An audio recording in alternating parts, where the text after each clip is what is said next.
as World War I was coming to an end, a new enemy appeared, one that would be deadlier than any conflict that had ever come before.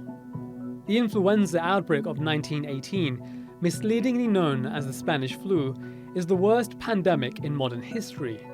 500 million people were infected, a third of the world's population. And if you got it, there was a 10% chance that you would die, regardless if you were young and healthy. The flu hit in 3 waves, and the second was far more devastating than the first.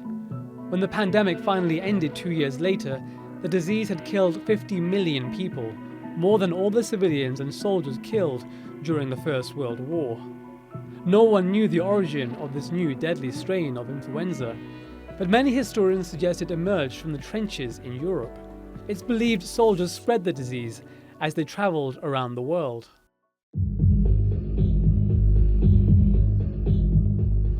There have been numerous comparisons between the Spanish flu and COVID-19, but how similar are they?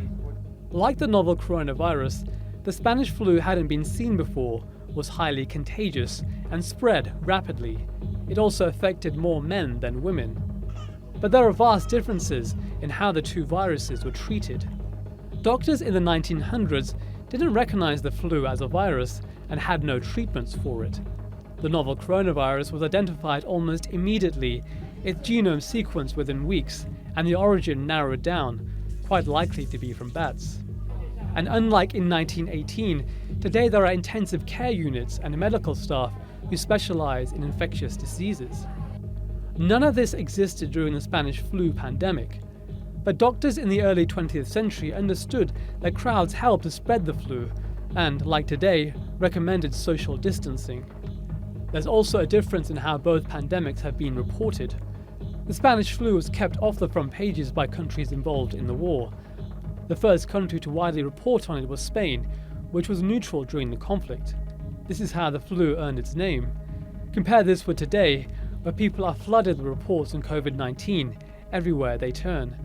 But despite these crucial differences, what lessons can be learned from this pandemic of the past? Hyder Abbasi, The Newsmakers.